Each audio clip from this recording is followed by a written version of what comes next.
it is a 50-50. Most of them will be, but I'll look into other funding sources. They usually have annual applications, so we may have to wait to get on any cycle, but I'll look into it.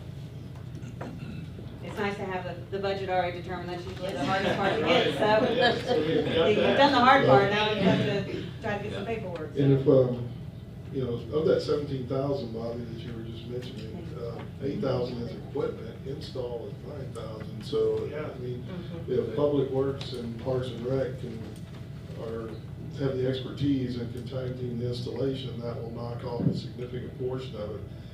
I want to add to what Alderman Blackman said.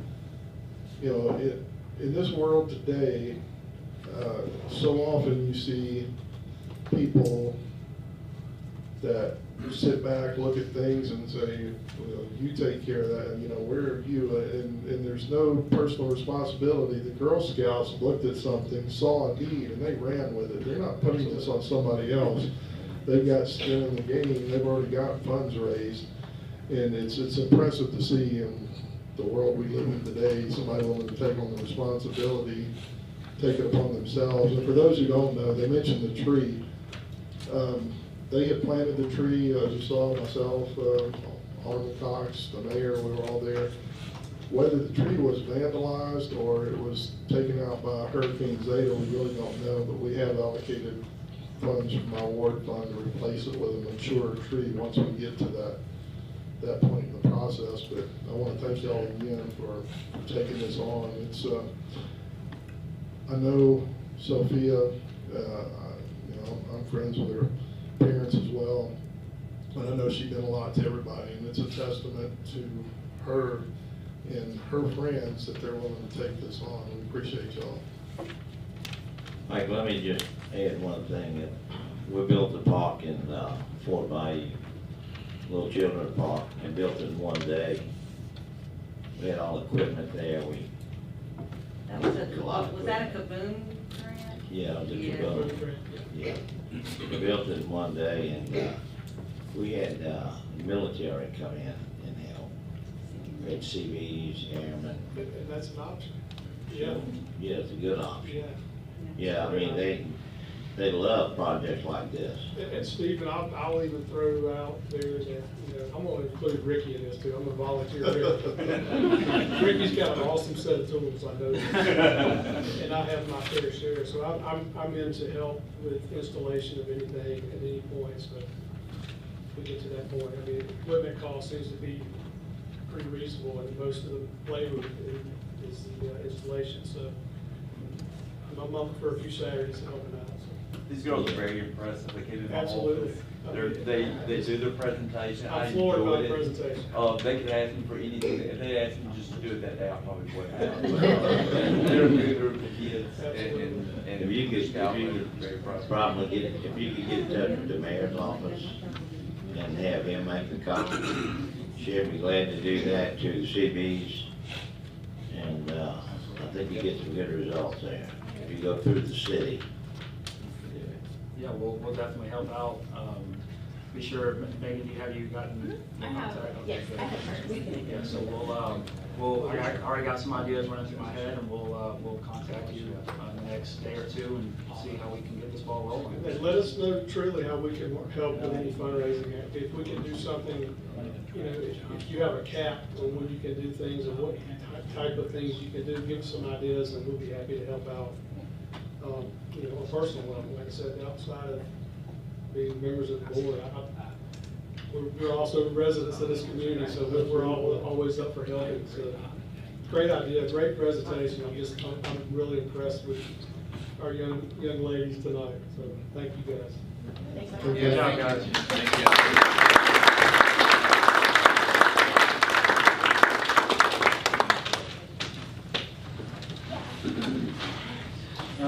Let's see, the public hearing looks like it has been tabled, so. Why does it keep getting tabled? Well, there were some, basically to look at the input that was received during the meeting and some changes, and they're gonna need some time. Also, in this case, we had, it had been indicated that the state letters were forthcoming, and we found that they're a ways away from that. So in this case, what we gave them the option of either deferring to the next meeting, if they thought they would be ready, or just re-advertising them. We had been in the practice for most projects, we have to advertise both public hearings. So we advertise them at the same time, so one would come after the other. Otherwise, it wouldn't have even shown up on your agenda. But we're not going to do that anymore since it's become a problem. So we will not advertise the public hearing to the board until it passes through planning commission. It will delay them 2 weeks, but It's been tabled 3 times already? it's twice. Twice? Yeah, so it's not going to happen anymore. But that's why they didn't have their state letters, and also they were looking at some changes based on public input. So it'll be re-advertised before it So comes back. this is nothing on our end, this is No. on their end, Correct. things they don't have, okay. Yeah. Yeah, it's strictly on All right, next up, we have agenda public comment. We have a maximum of 30 minutes for this. If anybody has any comments or questions on anything related to the agenda, you can come to the podium now. All right, and seeing none, we'll go to old business. First up is property insurance renewal. Mr. Scott, come on down. That kind of hurt my feelings about the vet presentation. Oh, you're a close second, Scott. You got How big can you shoes beat to that? follow. How can you beat that? Well, yeah, they're stepping up game up. I haven't seen any hand-sketched plans for better insurance rates. Those were impressive young ladies. Believe it. Now, they did talk about a lemon face challenge. Yeah. Yeah. We might have a lemon face challenge. Come on, I want to hear that. Hey, thank y'all for being here.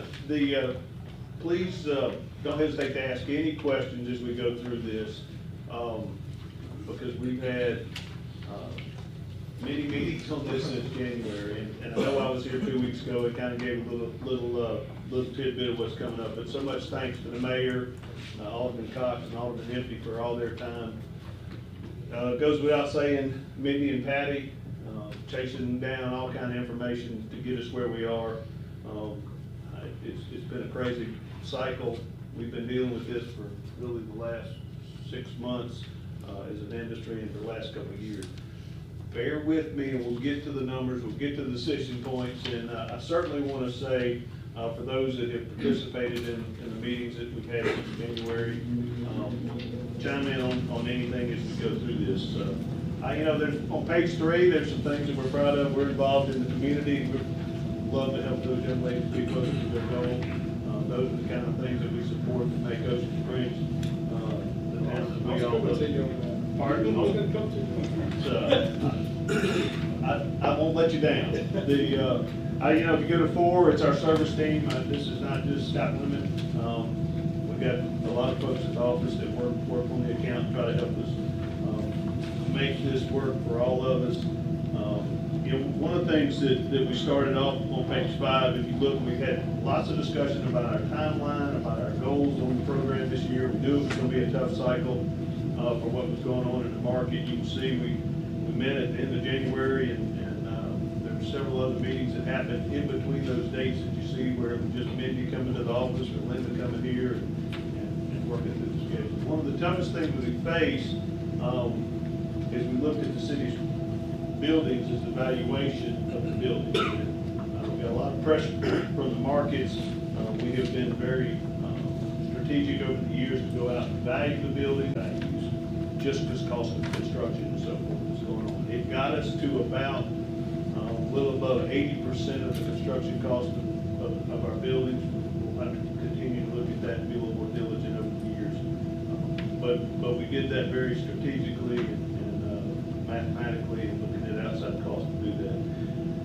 The other things that we did was we moved some of the fine arts. About 4 or 5 years ago, it made sense to put the fine arts on this policy, and now it makes sense to move them off. I mean, we're looking at another chart where the price for $100 is going up, and it makes more sense. I think we saved not a whole lot of money in the grand scheme of things. We saved about $3 grand by just moving those off. Our broader coverages, I don't know if you want to mention, they went to the same policy. On the Friends of the Mercy came over the policy that they had to come to the city. They had a policy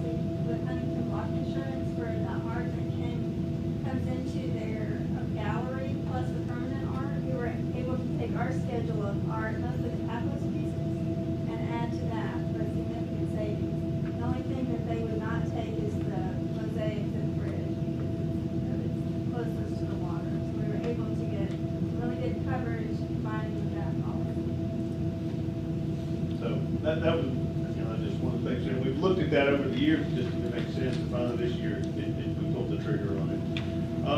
If you look at the next page, there's over 35 markets that we approached. Not everybody's a perfect fit for what we're doing here. There's probably, for this side of the county on the coast, with the construction mix that we have, there's probably a handful of carriers that will be in their wheelhouse. And actually, after it's all said and done, we ended up with the carrier that's had it for the last 4 or 5 years.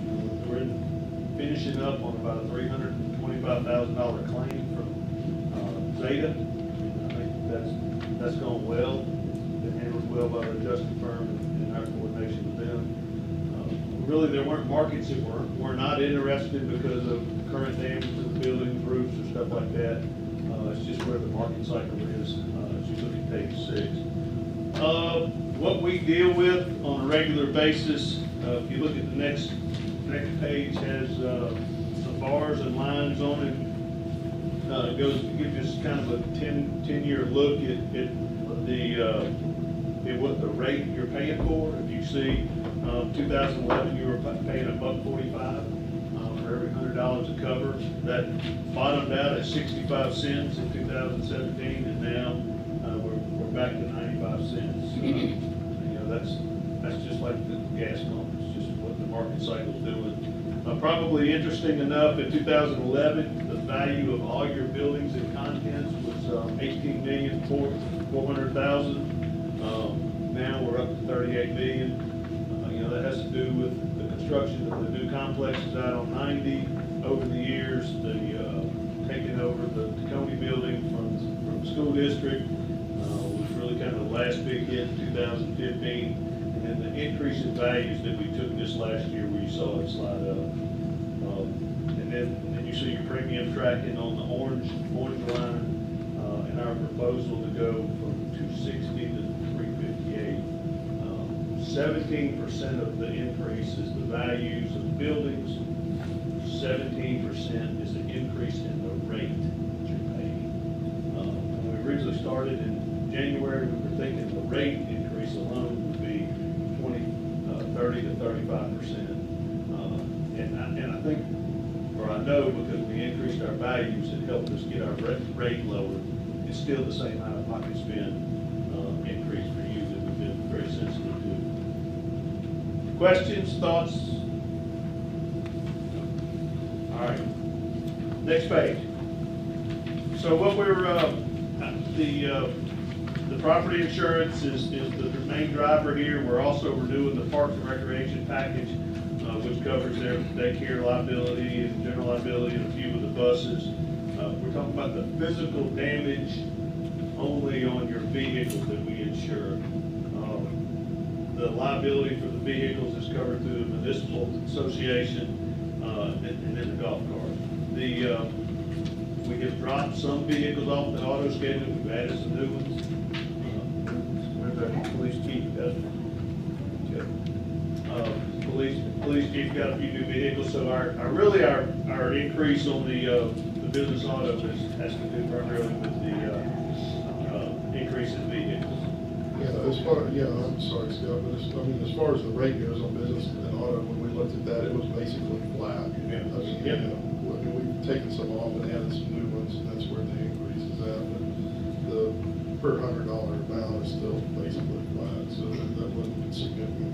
Thank you, Mike. And there's really no percentage increase in that. It was all exposure based.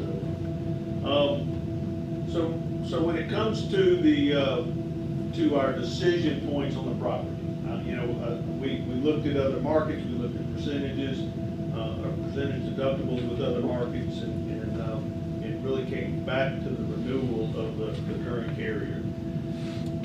And through a lot of deliberation, we came up with some additional options. Okay, so this is where we get to some decision points. You currently have a $40,000 per occurrence wind and hail deductible. That's what you were faced with in Zeta. So we were hoping by looking at higher percentage deductibles, you would have significant savings. So to go from a $40,000 deductible to a 2% deductible, which is roughly $700 and some $1,000, you would save $10,000. And go to Is that like per building, or is that like for? Yes, sir, that's per building. That's per building. And then the 3% is 50%. 50,000 for 3%. So the next conversation that the committee started having was, hey, are there buildings that we just are going to choose not to insure? And those are the 4 buildings that they're looking at the entire schedule and lots of conversation. We came up with these 4 buildings, or the committee came up with these 4 buildings for discussion for the board as to a chance to save a little bit of the property premium value. So with that, And we looked at all of them. This was just the main 4 that made enough difference to even consider. We beat this thing up, and I think, police substation, unless we're gonna do something with it soon and put it to use, I think there's really no need to insure it until we do. I don't know. The police department uses it. Well, I don't know, Yeah, but they ask have the chief if there's anything in there that really needs covered in there. I don't think they just use, go there for the air conditioning in the office and the bathroom. So I think we use it for storage. For, Half of it's being used. $14,000, I mean, the roof needs replaced now, so. I think that's one we could save. The armory, we are putting money in improvements in there, but it's a solid building, and basically the only thing we're insured is the roof on that building. I don't think. The mosaics, we discussed vandalism, that might be a reason to keep it covered, because we've had people use spray paint whatever they can find. We'd like to possibly keep that one. And Freedom Field, the field house, that's something we want you to chime in on, Stephen, with I've got Mark outside, he said he's on an emergency call, but he said there's nothing in that substation. He's fine, he's not sure. Okay. What about the Freedom Field? That's a solid block building. I don't know, equipment-wise, the contents, I don't remember what the contents coverage was when that's got you. I didn't bring my other. That's where the $5,400. 5,400. You got to like building. Scott, is there a way to insure just a roof on structure? Kind of, that would be ideal. Usually, that's the problems we have with buildings. Basically, what is that, Scott? 30,000? A little over 30. So that's all we can knock off of the 358. I noticed one of them, but it's a small amount, might not be worth it. What about the freezer down at Public Works? Do y'all leave it running? What's the deal with the freezer? It's like we keep it running, but I mean, there's nothing in it. $665 for the freezer. Well, that's something that can be used. I would have to check Well, I on, know I what would, it's for. Yeah. we probably need to check because it wasn't paid for with grant money, It was. because it was put there with a grant. I don't even know, is it a refrigerator? Is It's it a walk-in It's a freezer. walk-in mower, is what it originally was labeled. Yeah. Well, that it could hold, supplies after a storm, or if it was severe enough that it could So, I serve mean, as it a doesn't mean it's temporary. gonna quit working just because you quit insuring it. Oh, I know, but I I didn't mean, know I'm gonna turn it how, off. I didn't know how being paid for with grant money would go with not being insured. It shouldn't have any impact, Okay. and it's been loaned enough that most of the grant requirements are not applicable. What number is that?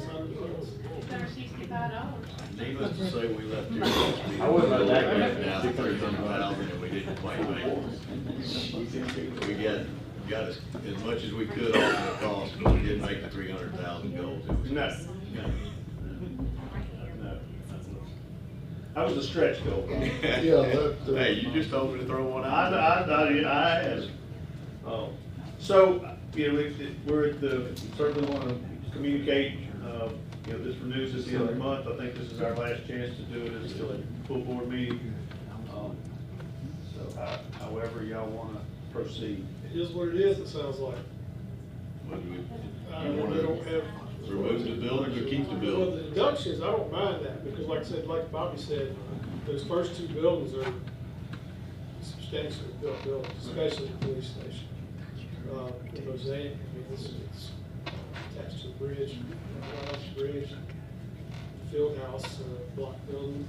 So the only thing we could have is roof damage in any of these. We've already got some police stations, so. Well, and just to make clear, we're talking about the old police station. Not the new. Scott, I got a question. On a police car, on any city car, what's the deductible? Is it to a wreck? 2,000, except for the big ladder truck, there's $5,000 deductible on that. And John, we went through maybe 2 or 3 years ago, and we looked at a couple different deductible options. I think we've been at 500 forever. We looked at 500, 1,000, and 2,000, and we laid your claims over that to say, hey, is it worth the savings to do that? And it was worth going up to 2,000. Now the big coverage for the police vehicles is that it also covers all the equipment as well. As part of the program that they're in, kind of pairs up with the association policy to cover physical damage on coastal counties. Okay. Personally, I think we can put a little money in an account on the side just for this. If these buildings were to get damaged, that we've got them covered. Basically, like Rob said, it's probably the roofs is what we have to do. Self-insured for the roofs. But any, just a dent nowadays, $2,000, you know, That's or true. $3,000. I mean, it's just unbelievable. So is there a motion to? Yeah, I'd like to make a motion to adopt the renewal presented, removing the old police substation, armory, mosaics, and the Freedom Field House. I'll second that. All right, motion by Mr. Ampe, second by Mr. Cox. Any further discussion? All right, all in favor? Aye. All opposed? Motion carries. Thank you, John. Hey, thank y'all for all your time. That's a lot of work on y'all's part, a lot of work on these people's part to get us to this point. So two things, Scott, second best presentation of the night. And, looking at the picture of your staff, I really need to meet Linda Ryan. Yeah. That's a really cool picture. She's a superhero. Hey, I appreciate it, and thank y'all so much. Before you get out of here, I appreciate you and Linda too. I know Linda Pearson did a yeoman's job getting all these figures and working them like she did. We appreciate y'all. I know that the market just, it wasn't conducive to. Just in case y'all were wondering, her picture is wonderful. Come on, thank you. Thank you, Scott. Appreciate it. Thank y'all, appreciate it. Thanks, Scott. We'll get back down to that 300,000 next year. We're working on it. I was wanting to see that for you. All right, next up is amendment to the Code of Ordinances. We're working on this one. Yeah, I will take this. I requested that we have this on the next agenda for this meeting because of the results of the study we had done for the Calhoun and Russell area.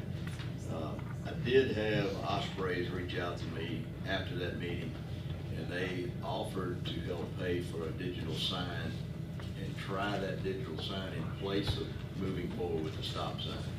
But after speaking with Carolyn, I really feel like the numbers. Yeah, just as a reminder, they were pretty extreme. Every other hour, someone exceeded 52 to 57 miles an hour. And that was just over a random Tuesday, Wednesday in the middle of the week. So it was pretty clear. With that being said, I guess I do like the speed limit sign on Shearwater, and I really feel like it does help. But I don't know if that would end up needing two of them on Calhoun's if it get both directions. So I think we need to go ahead and move forward with the ordinance. I agree. That's a motion? Yeah. Yeah. I'll say that. All right, motion by Mr. Cox, second by Mr. Bellman. Any further discussion? All right, we'll do a roll call. Mr. Gill? Aye. Aye. Aye. Aye. Aye. All right, motion passes. Thank you. All right, next up is an amendment to the contract with Future Design Group and entering a contract with Arts People for the Mary C. Megan's been working on this. Yeah, so about a month ago, y'all approved to move forward with Future Design Group. And once Sarah and the website company got in there, they actually found a way to save between $3,500 and $4,000 by using a portion of software that was already created, so they don't have to create it from the ground up. The software that's already created is Arts People, which is $500 installation, and then they charge per ticket once tickets are sold that way. We will pass the charge on to the customer who is buying it, so the city won't incur those costs. So these are just the two new contracts that'll save about $4,000. Fantastic. Sounds like a good idea. Is there a motion to approve? So moved. Motion, Mr. Cox. Second. Second, by Mr. Impey. Any discussion? All in favor? Aye. All opposed? Motion carries. All right, next up is lift station number 21 on Holcomb Boulevard. Mr. Payne, would you like to take that? Yes, Mayor, I'll take it. Let me give a little background on this if you're not familiar with it. We've got FEMA funds to improve seven lift stations in the city, and from there we'll go to 7 more, and I assume Carolyn eventually all, anyway, that need to be done. The one in question that we have here is at the corner of Holcomb and East Beach. That's the one of the 7 that it's one we're going to discuss tonight. There's some concerns by citizens about proposals there. And we've met a number of times, and where we stand tonight is we've got to go forward. I think that we've got until October 15th to do this FEMA deal. We've got the money. Is that correct, 15th? We're supposed to have the project done by October 15th. Okay, thank you. In discussing this with a number of people, and I'm going to ask some folks to have something to say about this, I'm just trying to lay the groundwork. In my summary, what we can do there at that location is, and not necessarily in this order, but what we can do there at that location is leave the substation as is, or we can use a quick disconnect system, or we can elevate it. The elevating is what has been proposed by our engineering firm. I'd like to stop at this point and ask Mr. James Foster if he would come up and expand and make sure are those the options as you see it, sir? Yes, those are the options that we have. I guess just to start things off, Megan, can you pull up that first slide so everybody knows what we're talking about? This is the existing elevated platform at Pump Station 1 on Washington. Sans the fence right now due to Zeta. The ones that we are proposing are going to be probably twice that tall.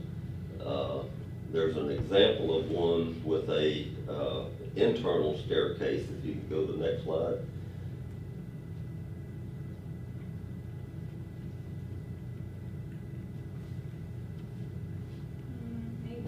Pull it up. Okay. All right, anyway, it's the staircase, instead of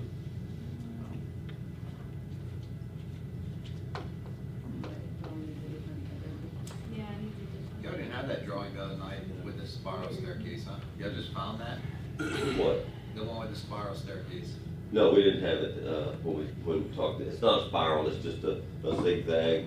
Oh, it zigzags up like a, yeah. like a fire. I think I've got. James, just curiosity, how far does it have to be?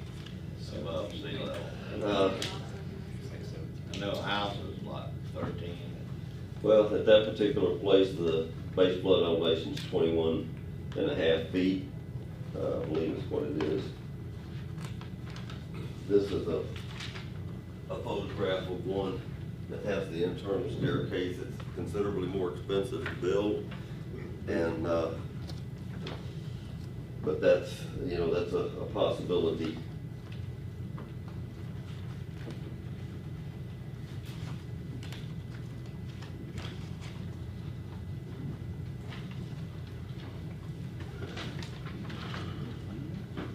On the lift station at 21, the base flood elevation is 21 feet.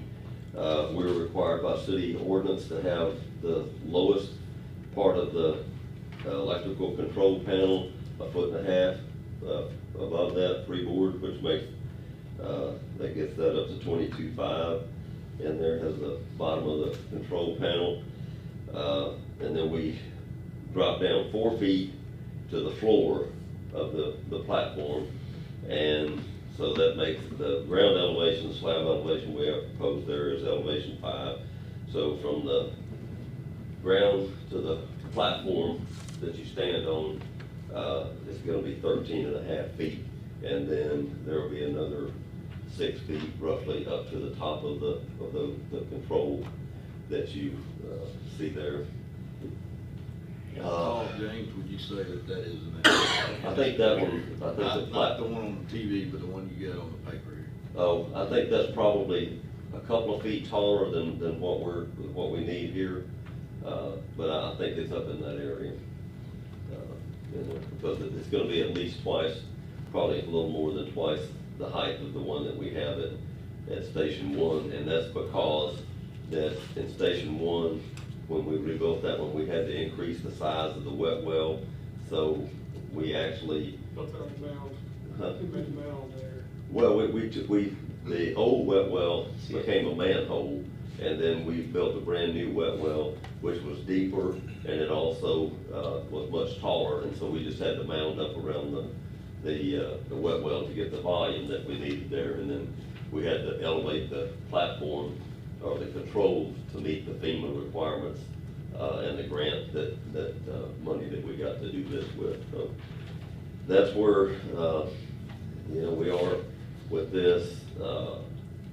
There's really only 2 issues here. One of them is aesthetics, what it looks like, and the other issue is how long do y'all want raw sewage running out on the ground during a storm?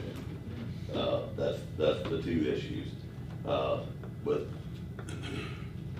the first scenario, leaving it like it is, if the storm comes in, if it hits us and that station goes underwater, then after everything, you know, gets back to where we move around a little bit, we've got to get power restored to the grid in that area. Power company's going to have to come out, change their meter head, and what all they have to do to get power back to that station. And then Public Works has got to replace the panel on that station. So from the time the power goes out, when the storm comes in, you know, we could be talking 5, 6, 7, 10 days before we get that station back up and running. And at all that time, somewhere on that sewer line on East Beach, you got raw sewage running out on the ground. I got a question at that point. I know Andre was Public Works Director, of course Alan now. We had generators that we would, after a storm, Public Works would pull a generator down to each lift station and connect it and get that sewer running again, without waiting 10 days for any kind of electricity to come on. Now, but how does that fit in with this? Alan, you still got the generator? How does that fit in with this at 21 feet high? Okay, let me finish the scenario and you'll understand. Okay. All right, scenario number 2 is removable control panel. That biggest box up there is the main control panel.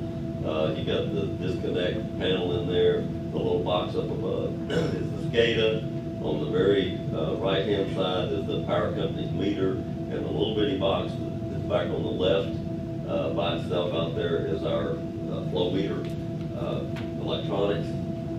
And on the, we would have to completely make this station with the removable, would have to get, you know, all of that stuff reworked where it had plug-in and seal cables going to all of it. And I don't know what the power company does. I don't think they're gonna change their stuff. So if you got a storm coming in, here's a kind of a catch-22 on this one. If you got a storm coming in, you gotta go pull that panel 18 to 24 hours before the storm gets here. I mean, I don't think you want to put your people in danger much farther out than that, but anyway. So when you pull that panel, station's down. We got about 5 hours before we got sewage running out on the ground out there. Okay, what if the storm turns and goes to Panama City or somewhere and it doesn't hit here? Then we got to go back and put the panel back in. So we've got, a day or so of sewage running out on the ground out there. Okay, the other scenario of that, part of that, is that if we actually get hit, we still have to go take the panel out 18 to 24 hours before the storm gets here. And then whenever the storm passes and we get back in there, we can go back in and put the panel in, but we still got the issue with the power company, replacing and straightening up their stuff before we can power the station up again. So we got, a few days that we've got sewage running out on the ground. Now, Allen and them do have generators, but we have 98 lift stations in this town. We don't have 98 generators, and I promise you those generators are gonna go to station 1, station 88, station 11, the big stations, around that can handle, most of this flow. We do not have 98 generators to put on every one of these stations. The third scenario is to put these platforms up, and we can do what we can. This is the design that we submitted to FEMA. Like I said, it's taller, but it's the same. It is the same platform. So, with the elevated platform, the storm comes in, it turns, nothing happens. The station stays online. If the storm comes in and we get hit by it, the station goes underwater until the electricity goes off, the grid goes off. That station's going to stay running. We're not going to have any sewer overflow. But we all know if we get a Zeta or a Katrina, something where we're going to lose power, there's going to be some period of time when we're going to have raw sewage running out on the ground. If you don't have power, the station's not going to run. But with this station, that grid up and running again, this station comes back online. They don't have to come replace their meter or anything. We don't have to replace any of our stuff. It's all up in the air. It's not damaged. All those cases and everything are stainless steel, and they're out of the water. So as soon as the grid comes back on, we've got power. And this station will run. We have 7 of these in town. This is the one that's, as everybody says, sticks out like a sore thumb because it's right there on the corner.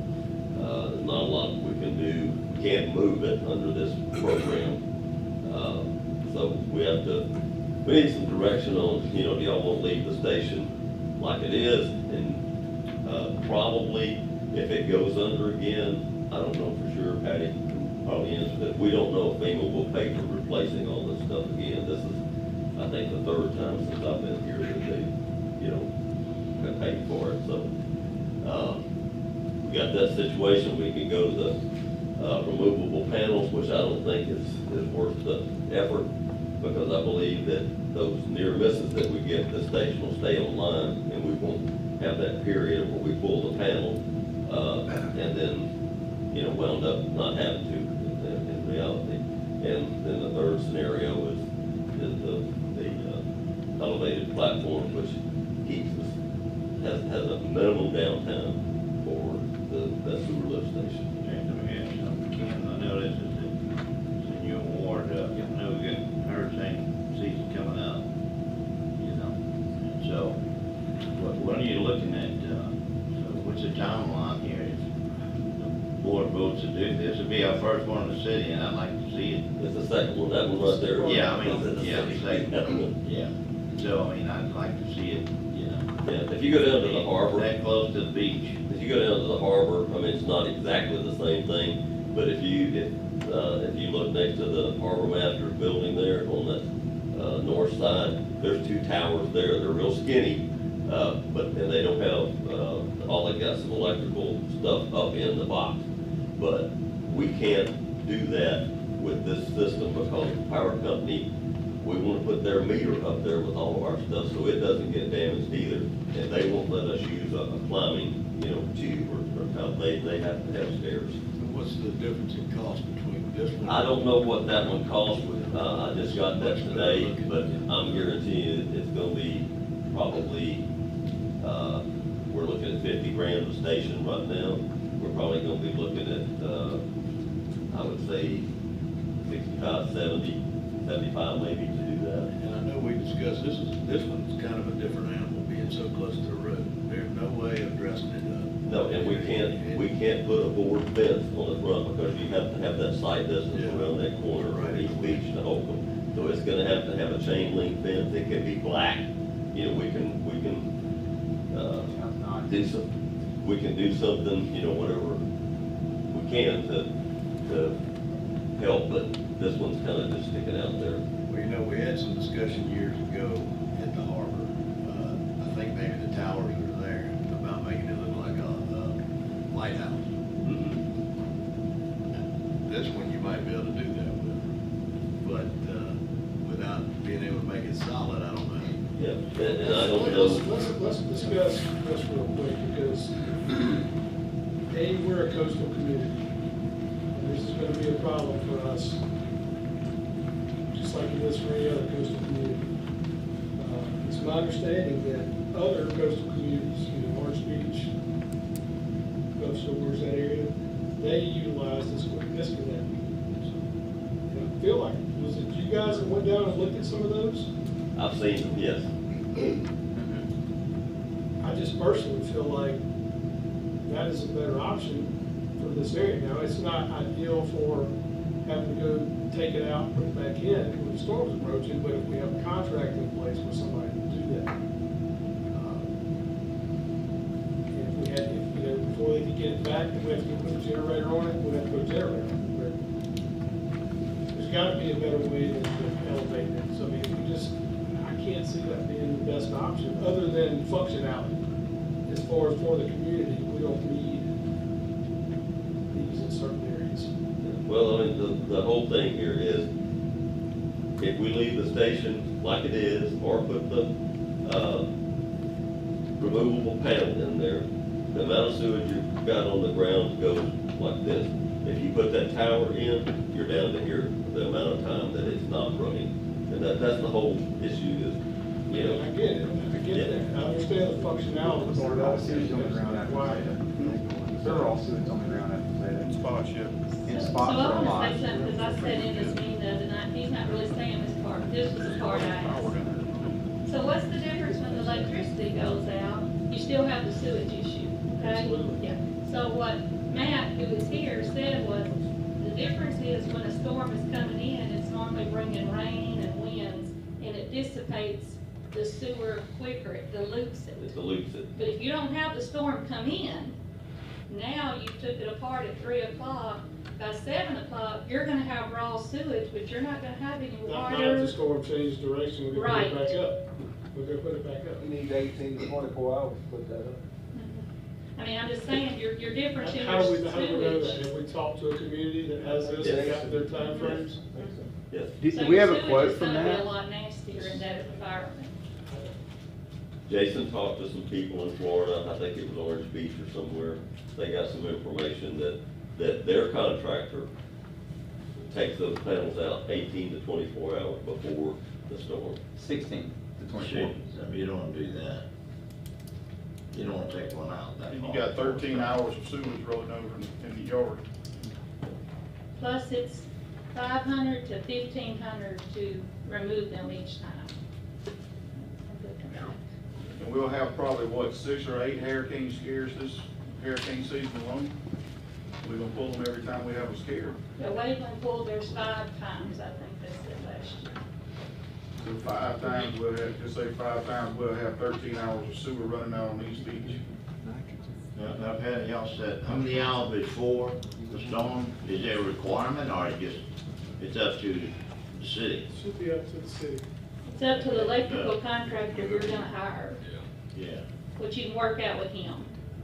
yeah, so, Well, I think that option needs to be at least explored. I really do. well, you know, either way, it's got its bad points and its good points. I mean, you know, it just depends on, you know, what you wanna do, what this board thinks you ought to do. You know, my vote would be to raise it up. That's what I would. Well, right now, John, I think you, correct me if I'm wrong, $30,000 to do the quick disconnect, correct? Somewhere in that neighborhood, Round yeah. that. So you can, hold on. You're gonna get a chance. You can leave it like it is at no cost. That's not and, true. and move forward. And then if the storm's coming in and turns and goes away, it stays running with no cost to us, we don't have to do anything. But if the storm coming in with a quick disconnect, then we will be disconnected 16 to 24 is what I remember, before the storm. And you'll have, what was the price to have them? 500 to 500 to 1,500. 1,500 to remove it and then go put it back. So, to me, right now, I mean, it's either, I like this one much better than the other option, for that matter. I say you've either got this, or for the time being, we leave it be. We can always go back later and put the quick disconnect if we decide on this one unit. That's my opinion. I feel like it's either that or leave it be, and we can always do the quick disconnect if we ever have to do anything with that pump station. How many of them do we have on the beach like that?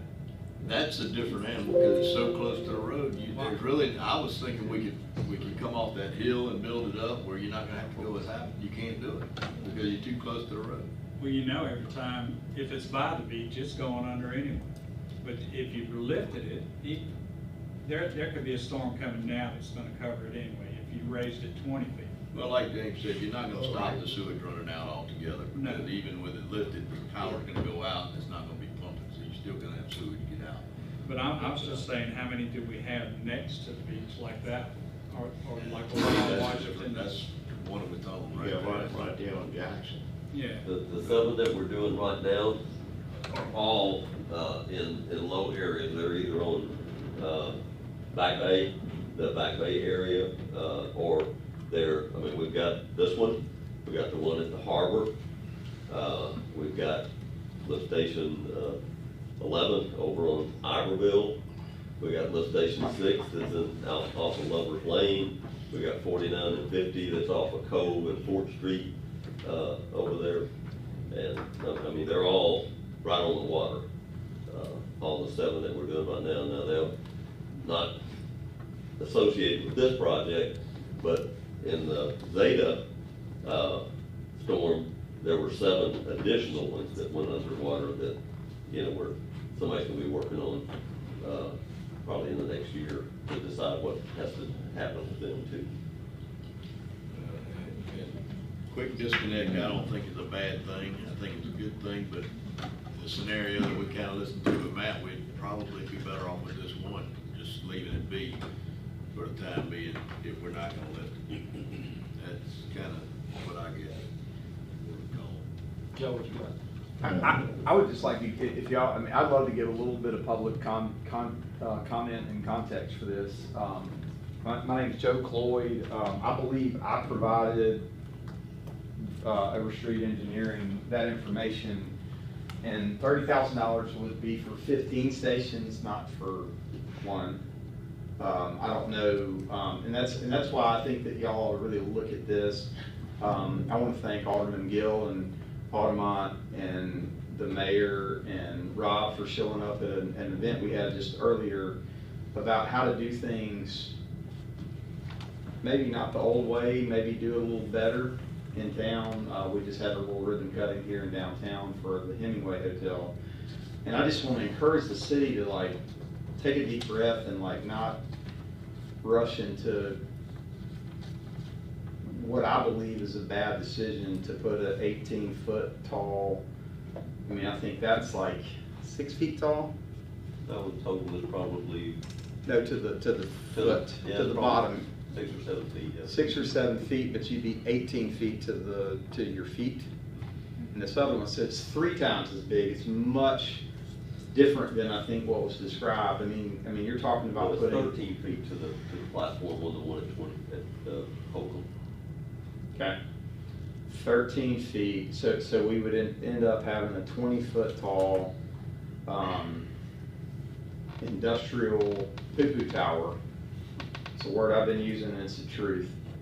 Right at the foot of Holcomb and East Beach, in a place that y'all are about to spend a lot of money putting up a nice sidewalk, I believe, on the beach. And I would encourage y'all to like try to think through what can be an alternative solution to it. And if you don't, I think it's incumbent on y'all to inform the public about this decision ahead of time in a significant way, because it's a landscape change that you're talking about.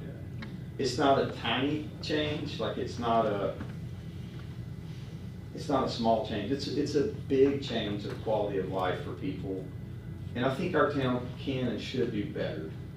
And I'm just pleading with y'all to please try to do that before making a decision without getting context. I mean, have y'all been, I would love, did y'all go to Gulf Shores or Orange Beach and look at any of what they do down there or anything, or talk to any, like actually meet with them?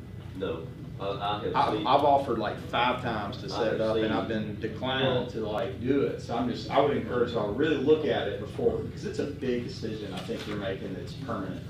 You know, That's my point in this whole thing, was that, we are a coastal community. I can't stress that enough, but we're gonna have these coastal issues that come with storms, and we need to look at other coastal cities to see how they're coping with this, because I agree that we don't need a 13.5-foot platform with 6 more foot of To the panels up there. 13.5 to the bottom, to the platform. And I just don't think that's the best option for that area, or really any area that's on the coastline.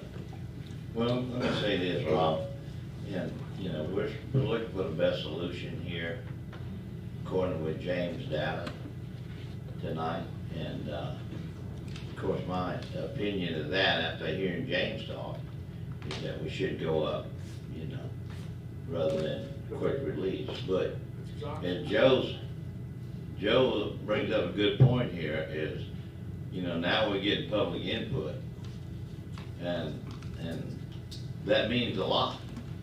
I mean, I know, that, I know there's some, where I live there, and I don't think the Navy would want them 21 feet in the air. I mean, looking at it. I don't.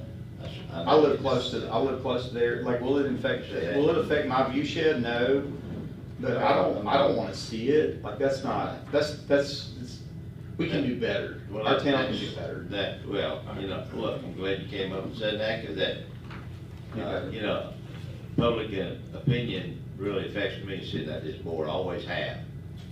I know that. And I take that in very serious consideration, so. Well, Jason came to see me. I can see that we need to look at this thing a little bit further, a little deeper. I don't. What is the cost per you on the disconnect? Because I was thinking it was 30,000. Jason came to see me. And he told me he talked to who Mr. Floyd wanted him to talk to. And he said that with Orange Beach and all, what they pretty well said was, they don't worry about the cost because they're an extreme tourist city. This is just part of the tourism. Plenty of money. They have plenty of money. Yes, and he said that each one would be We're not 20 touristy. to 30,000. Well, East Beach and Front Beach is not touristy like Orange Beach. No. It's not, and we don't have the money Orange Beach has. We're talking about one station. So how much is the one disconnect? I'd encourage y'all to get it quoted. 30, I think it was 30, wasn't it 30,000? Joe said he found that out. 3,000 for the change. And I don't, what's the size of the panels? A 24 by 36, that particular one is the right then. I don't know the actual measurement, but it's the size Nemo 2 motor control starter inside of it. I can tell the electrical people what size. Yeah, I'm not an electrical. Yeah, I mean, I would just encourage y'all to get it priced, you know? I mean, I'd encourage you to get it priced. That's all I was trying to say. Yeah, I think, I mean, what I was told by this group that does the work in Fairhope, which is also, I would think, would be a more representative community, as well as other coastal places, is, you know, roughly the cost of the swap out of the panel would be about $3,000. That'd be the capital expense of the labor for swap out. There would be some more, you know, whatever the material cost is. I don't know what that is. That's the labor for installation of the quick disconnect system.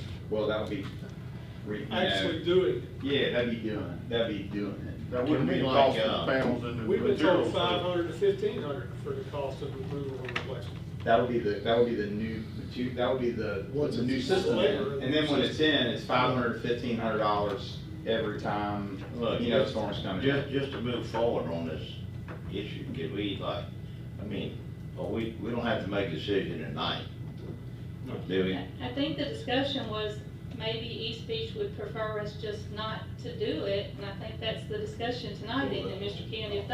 It would be the same they have today. I mean, what happened in 8? It would be kind of like that, Mr. Floyd. Yeah, It no, just- we wouldn't I'm be okay there. with nothing. I'm petrified of an 18-foot tower. Yeah. And I think if there is going to be a structure that's like 2.5 times the height of that, I think it's I would think that it's going to impact adjacent property values and all that kind of stuff. Here's the thing, I don't want to spend on $30,000 on a disconnect, but I'd like to just to see what it would cost. I mean, I'd just like to maybe make a motion and just see what a disconnect would cost on that particular. I agree. And then come back in 2 weeks and just let us know, and then if we decide then to do it, if it's cheap enough, I'd like to do one anyway, just to check it out. I mean, just see if that works for Ocean Springs. Let me ask this question, Patty, real quick, and I'll be done. I'll shut up. First off, 30,000, everybody erase 30,000 out of your head, because that's, like Joe was saying, that's for 10 stations. Not for one. For one is roughly 3,000. But we need to get a hard number, I agree. We need to get a quote on that. Is it my understanding correct that if we take this one off of our list, then we have to fund this out of pocket? Oh, yeah, we can't change, we either We don't can't do change it. the scope, right? Right, yeah. That's my question. So, I don't know if y'all are in agreement, but I think the best thing to do here is to take it off the project and then figure out a way to fund it. Yes. That's the game plan. That's the game plan. Yeah, wait a minute, Wait a Remove. second, Matt. I got a question for Matt. Once that disconnect is pulled and in advance of the storm, which manholes are gonna overflow first when that wet well goes down? It's your lower sewer manhole on East Beach. It would range anywhere from Water's Edge all the way to the Weeks Bayou Bridge. So if Whichever one's the lowest manhole's gonna see the water. All those houses are elevated, so they'll still be able to flush. But imagine that new sidewalk with sewer running down, possibly onto that sidewalk crossing the road. I know it'll be windy. If the storm was to turn, maybe we close the sidewalk till we get the sewer back up and running. You know, if you do that disconnect, you're inadvertently walking away knowing that you're gonna cause a sewer overflow. And who's gonna take responsibility for a sewer overflow? I can't get the The answer. city, we pull that, if we pull that thing, the city will. And that's If it what- floods the house. What's the fine, Matt, if you dump sewer on the ground? That's a good point. Okay, legally, We need no, to- dumping Too sewer on much the matter, there's too much, there's too Yeah, much it's got a cross talk, good we need to make sure we, one person. I think we should move forward with the project and pull this one lift station out and go from there. Going forward, we leave the station alone. Maybe at a future date, if we get a hard number on the disconnect, if we want to go that route, just because we put the disconnect there, doesn't mean we have to disconnect it. We don't have to remove it. The reason we're discussing it tonight, John, is because Mr. Ken and Bobby wanted to give East Beach and they wanted to hear what you guys wanted. And we have to keep moving with the project due to time, so we have to know that we're not gonna be able to six of them. So that's why the discussion's happening, is to just, if that's what they prefer, leave it the way it is today. All right, Ricky, can you repeat what you were trying to say, please? So I think it wasn't about the money that I was as concerned about, as far as mitigating the amount of raw sewage that's on the ground, taking the risk of just waiting for a storm to come, and if it goes down, then it goes down, rather than pulling it and having, just having raw sewage on the ground for that long before a storm that might come, might not. And You're saying it's supposed to leave it. That's how we're scaring all the I think- fire. That's what I would say. I think that would mitigate it to the best, it being down. After hearing all the facts, I'd leave it like it is.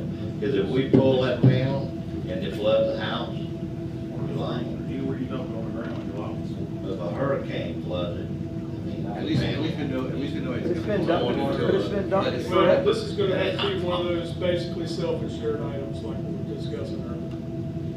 I'll get y'all a cost on the disconnect panel, but the replacement panel for what's there, the quote that we got a year ago was $4,900. That's, so I guarantee the That's all we disconnect need to panel's know. gonna be more. I don't know what it is, but we'll get a number for you. Okay. I think just leave it alone after hearing all the facts. Yeah. All right, so then I'll make a motion that we move forward with the lift station project for the other 6, and we take 21 off. All right, motion is drawn. Second, Mr. Bellman, any further discussion? All in favor? Aye. All opposed? Motion carries.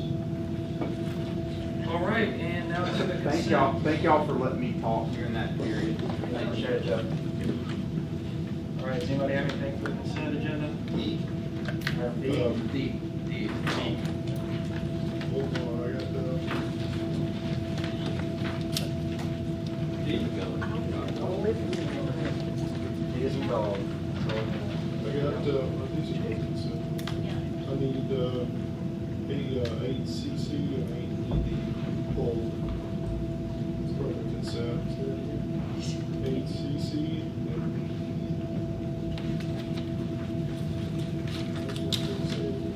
I appreciate it. I'll make a motion to approve the consent agenda with the exception of items D, CC, and DE.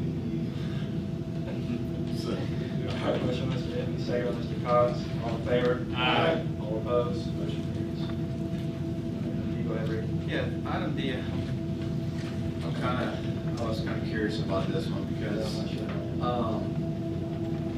it says to approve and waive the Civic Center rental fee for the Jackson County Chamber of Commerce to host a political forum. This event would promote and advertise the city of Ocean Springs, which we already promote the city of Ocean Springs through our local chamber, but our chamber's not even listed on here as even being a host on this. And the question I have, is this for all of Jackson County people that are gonna come to Ocean Springs, or is this just for Ocean Springs candidates? It was just for Ocean Springs candidates. It's how it was presented to the mayor and I. And have they all committed that they're gonna be able to be at this, like all the candidates? She reached out to us about 2 weeks ago. So I don't know if they reached out to anyone. She asked to have the space to do the forum, but I haven't followed up. Do you know by chance if they're having the same thing in all the other states? I do not.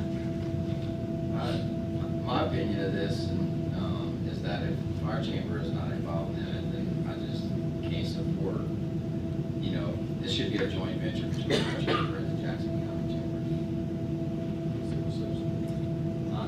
Has there ever been such a thing? Well, I think, well, you know, the Yeah. last Yeah, all the forum, time wait, we hold get on. The last forum we had, the chamber here put it on, and I've talked to some of the candidates that aren't even gonna be able to make it to it, so I mean, and it's, I mean, we're what, how far from election are we right now? 3 weeks, and they wanna do this on what day? I think they decided on next Thursday. I kind of, I follow Ricky's thought process, and I don't deny the Jackson County Chamber support or anything like this, but this is Ocean Springs. We've had our quote debate here. I know of 3 candidates that are not going to participate. This is Ocean Springs only. So I question the viability of this. And I just question the viability of why it's even happening. And whether we as the council should support this or not. Cynthia, did they reach out to you to even ask you to be involved in it? No, I sent them an email and asked them if they wanted to communicate with us and for us to be a part of it, but I've got no response. The only thing that would make me just almost want to reconsider is a while back, the board did approve to have a different group that wasn't the chamber. It was the Mississippi Women's Voter League. We allowed them space to do it, even though they ultimately didn't do it. So that was the reason why I put it on, because I figured if somebody was hosting it for the city, it would be. I don't think that was just Ocean Springs, though. I think they were inviting. Well, normally we try to have a forum where candidates can speak, so the public can hear them, and the city doesn't do it. Cynthia did it last time. I'm not sure why Jackson County's involved, but normally the city has always allowed that to take place. But if there's not going to be candidates involved, Jackson County probably will not want to have it. Maybe they haven't reached out to the candidates yet. Well, the city's already done, the chamber's already done. Yeah, because the mayor's race is settled, so that was the only one that didn't speak last time. There's no new people that have, Right. there's no new people that have come to the table on Well, that's this. I true. mean, it's all the same candidates. They still got the same, Yeah. I think it's all still out there for viewing. I think since they've already done it, and the mayor and them didn't speak in the first one, but that one's been settled. So I think that since we've already actually had one, it wouldn't be a problem to not allow it. Because you're right, the candidates already spoke, same candidates. I mean, how many times do they have to speak? They don't have to, I mean, I think they've spoke 4 times already. they could rewatch the one. Is that, Cynthia, is that one still available for the public to watch? And what are your thoughts? I mean, It ain't like the old, now we have all kind of communication, Facebook, and, you know, your own Facebook page. I mean, why do you, I don't see the sense in having one more, just close to the election. I mean, you know, whether 1 is enough, I don't know. Whether 0 is enough, I don't know. 2, 3, I don't know. But I wouldn't really judge it based off of, you know, whether we have had 1 or not. That's just my personal. And I agree. I mean, like I said, I agree with your point, but I agree with Shay saying, I mean, how many's enough? Really, if they want to do it, do it. Well, they could at least answer our. and, you know, I think that's just out of courtesy. They would have reached out to our chamber and say, hey, we want to host this, and even if they didn't want to do it as a venture together, they still could have said, hey, this is our vision, this is what you do, you know. I mean, I guess, you know, the whole thing about promoting our city is good, and we want Jackson County to promote our city too, but, you know, our chamber does a good job promoting our city, and I think they should be involved in this kind of stuff. I will say I don't disagree. I think the Ocean Springs Chamber does a fantastic job, and I think they're a great addition to any event. I will say that I think the Jackson County Chamber, they have been holding more events and stuff in the different municipalities throughout Jackson County. They have like area meetings and such, every, let's see, I can't remember what, like once a month or so. So I know they are at least putting in an effort to do more within other municipalities, including Ocean Springs. But I don't disagree. I think that you're right that, you know, the Ocean Springs Chamber is, you know, light years ahead of everybody and do a fantastic job. So just playing devil's advocate. Ricky, for the sentence that says this will promote Ocean Springs, we have to, you have to make that finding in order to waive the fee. So generally, I put that on everything that we're waiving for, like even National Day of Prayer, it promotes the use of City of Ocean Springs. So that wasn't anything negative towards our chamber. That's just part of the motion that you have to make to waive it. The findings. Correct. I mean, I could do How it. does, maybe Will could jump in here. How does Jackson County Chamber having an event promote and advertise the City of Ocean Springs? Robert? I don't think there's any requirement, like you said, for a number of public open forums, so really, I think it's up to this board on, or not really up to this board, but. I would say the precedent's there. I mean, I would err on the side of go ahead and waiving it, because the precedent's already there regardless if it's the chamber or. You know, like I said, I don't have any issue with it. I just want to ask the question, can we truly say it promotes the city? It was only, I looked it up real quick, and it was only for the city. It was Aldermen at Large, Ward 1 and Ward 4. So it's not a countywide? Correct. So it's not promoting the city, this. Well, what you don't want to do is not have it and have candidates sitting up here that vote to not have it. Yeah.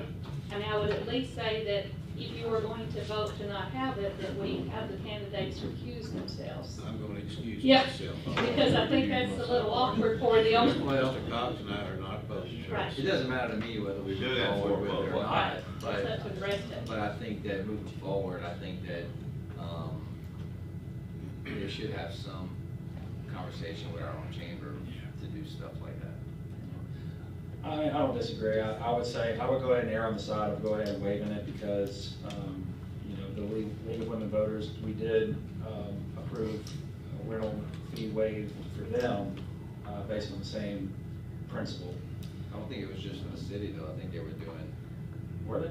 I think it was just the. Was it just the city? Yeah, they did it in multiple cities, Oh, okay. but the one Which in is what I Ocean think Springs they're was trying to just do. for Ocean Springs. I don't remember there ever being more than one. Any of you guys that ever was in them before, Bobby, you ever remember there being more than one in an election? I mean, I don't remember there being one for a primary and then one for the other election. This has been a long election, Patty, it's ridiculously long. Look, Everybody in the hey, world we all, decides to hey, talk. the candidates are aging.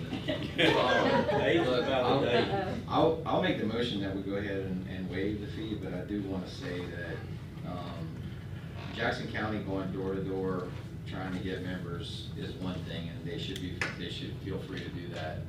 But if they're going to use a city facility, then I think they really should have courtesy enough to talk to our own city chamber. So moving forward, you know, I'll make a motion, we vote for it, but next time, if it's not more of a joint venture, I'm not going to be as open to. I'll second you. So motion to approve by Mr. Hoffman, second by Mr. Blackman. Any further discussion? All in favor? Aye. All opposed? Motion carries. Yeah. All right, Bobby Mike. and you, right? Oh, I'm sorry, yes. Mr. Cox and Mr. Papania did recuse themselves. All right, Mr.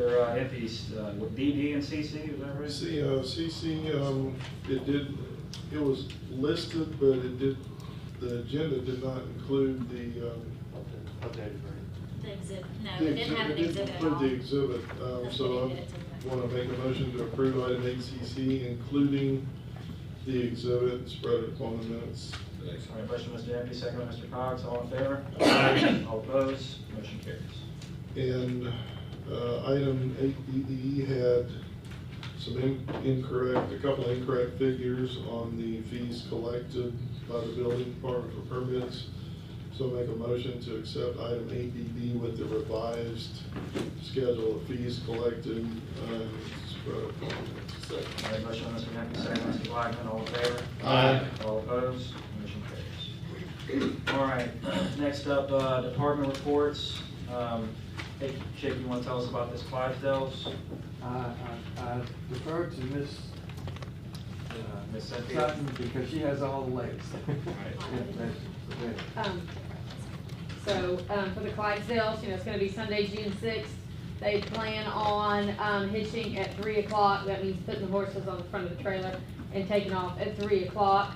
So, the staging will start at 2. They have new COVID rules and restrictions, so their area has to be completely barricaded off, and where they're gonna stage the trailers at Jaconi, behind the Jaconi gym, and on Jackson Avenue where they're gonna start the parade. It has to be completely barricaded off, and no one, unless it's part of the team, will be let in or out, because people always come and take pictures and things like that. They're just, due to COVID, they just can't have that. And then, so it will run the same route as it has in the last couple of years through the beach of Washington, the beach, Porter, Washington, down through Government, go past the juke joint, turn around on Pine, and end back at the Jaconi, the Jaconi parking lot behind the Mary C. So that it'd take them about 2 to 3 hours, depending on the horses. They don't plan on making any stops, but that is to be determined. And they have to have it part of another event. So there's also some people that have organized a pub crawl that has not been put together by the Clydesdale Budweiser folks, but they are going to figure those details out, and there will be some sort of pub crawl as part of the event as well. It's my understanding, due to COVID, they won't have any riders this time, and we are the only stop this year on the coast, is that correct? That was my understanding, no? I'm not sure on that detail, I think they will be in a couple of other places, but they have condensed their visit this year. Okay. I just don't know the other spots yet. Mayor, I'll Yes. get with Alan and we will barricade where we need to. Yeah, we had a planning meeting the other day, and ironed everything out. It's pretty, not too complicated based on, we've already done it a couple of times, so I feel like Alan and Chief McCoy and Chief Dunstan's team and everybody's got it under control. Yeah, parade's always a big one. Yeah. It was almost, felt like Mardi Gras last time we Yeah. came to town. Yeah, Bob, you rode on it last year. Well, year before, the time before last. Yeah, that's right, last year didn't happen. So is there a motion to approve the special event permit? So moved. And a motion to approve by Mr. Cox, second Mr. Hoffman. Any further discussion? All in favor? Aye. All opposed? Motion carries. All right, docket claims. Anybody have anything for docket claims? Now make motion for the All right, motion to approve docket claims from Mr. Gill, second by Mr. Bellman. All in favor? Aye. All opposed? Motion carries. All right, water sewer accounts.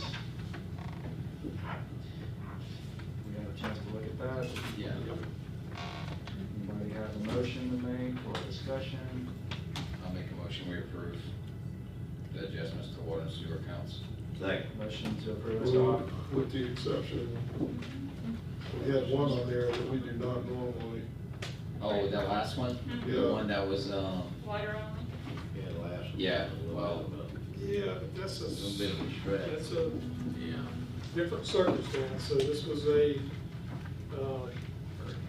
frozen water line. They were out of town. It was out of the boat dock. The water ran into the bank.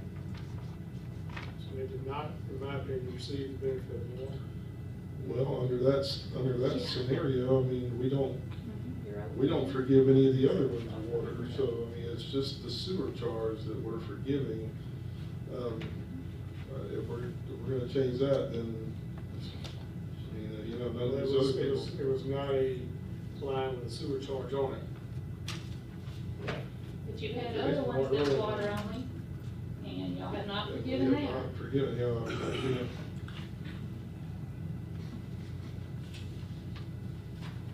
So, well, I got, the current motion is for all of them. This, the last one on 3633 Perryman. Then I'll rescind my motion to accept the last one. The 3633 Perryman? Yes. All right. I'll second. So, motion, Mr. Hoffman, second, Mr. Bellman, to approve all except 3633 Perryman Road. All right, all in favor? Aye. All opposed? Nay. Motion carries. All right, Carolyn, Heritage Community Grant application. Can you tell us about that? Sure. Marble Springs Park is probably, as far as just recreation parks, one that hasn't received very much of any attention over time. And so I worked with Parks and met with Ricky. We went up there and looked at the scope for a grant. It is a heritage preservation, our heritage community grant application. It's a 50-50 grant. And what it will allow us to do is make the improvements, not only signage at the front, so you can actually see that it's a park from the road, because you can't see the main attraction, which is the gazebo where the springs actually are, which is a little down the hill. It's one of those things that people don't realize the importance of it. It's the original spring with the marble tubs that the patrons who stayed in the Ocean Springs Motel on Front Beach were transported to. So it is our namesake. So it's a grant application to allow us to kind of fix the drainage, make the path down to the gazebo ADA compliant. It will take those water, the ponds, the pools that the water was designed to accumulate in, and make it into more of a water feature and a destination for photographs and lots of other things. So it was a 50-50 grant. It was actually due earlier this week, so went ahead and sent it in. If we get awarded, that still comes to you as a 50-50 grant application. It's for $100,000, so it's $50,000 grant with $50,000 match, and it's 2 cent eligible. So I think it's one of those things that it's when we discussed it, it's worth it as far as an improvement, and it's a long time coming. So that was just kind of an update. You have all the information on the grant, and hopefully we'll find out in a few months if it got awarded or not. Thanks. Sure. Work on it. I know it's a lot of work. But while we're talking grants, you want to bring that up? Yeah, did you want to cover it, or? Well, I mean, it's under department reports, so, I mean, if we can go ahead and do it while I'm. Sure. The second grant, I had 3 applications in the past 7 days, so I got a little behind coming to you for some of the things I needed approved. What you have in front of you is a resolution, which is, it's not our typical resolution, it's the template from the grant application. This is a Land and Water Conservation Fund grant through the Mississippi Department of Fish and Wildlife. It's also a 50-50 grant, but it allows for improvements to outdoor recreation. And one of the things that kept coming up at all the meetings we were discussing, mostly Zeta related, was all the problems at Gay Linen. So when I did the research on it, we met out there this morning. We met out there this morning to define kind of the scope, and I have to turn in the grant application by end of tomorrow. So that being said, my brain's a little wonky. Well, it takes about 15 minutes. It should be a 2-month process, so we're working on it very quickly. But I did talk to the state today to kind of make sure that all the things we were looking at were eligible. We will be able to totally rehab the building, the concession building, the bathrooms, drainage in the area, make the building ADA compliant by lifting, changing the, we can basically do everything, because fun fact, the same grant fund was used to build it back in '79. So what's the match? The match is 50-50, but there's a couple of things, and Mindy will correct me if I'm wrong, but we also do have some insurance money coming in for Gay Lemon. We can apply that towards the match, and that's roughly between 70 and 100, because they took all the deductible out of Gay Lemon. The majority of it. But we do have that money that we can hold in reserve to cover the match, and also 2 cent funds can cover the match. We can address some of the drainage in the area, not the large issue that I know we've been working on with the county. But when we were out there, we met with Ben and Kevin from BMA, and they looked at it. They're working up an estimate that will be at least sufficient for a grant application. We're looking at to do anything tangible to that park, to make any difference. When he called me today, he said north of 500,000. Because that whole building has got to be we can use the shell of it, but it's got to be redone, re-roofed, we'd be regrading. I haven't seen the breakout yet, but that will allow us to do major renovations, not just to the building, and you're not thinking of just making the building look nice, but really upgrading the whole park. That is the one sports field park that I cannot find any record of any major improvements since it was built, when I looked through Laserfish. So that's kind of the issue. So the grant application will finish up. It is 50-50, and again, when it comes to, if we get the award, these are not very easy to get, but if we did get the award, then we can discuss exactly what needs to be done at the time. But that's what the resolution, it doesn't have the dollar amount, but that's what the estimate when we were out there discussing it, is probably going to be right around, you can apply for up to 500,000, which means you would have to match 500,000. Engineering fees go towards that? Engineering fees, everything's included, yeah. That's gonna be a large portion if he's trying to write up a $500,000 scope. Well, the scope he's writing now is, I'll say generic in the point that he can, take other similar projects and do a per square footage. He's not designing it right now.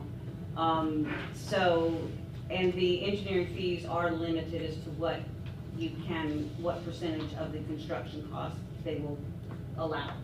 So they'll be limited as much as we can make them.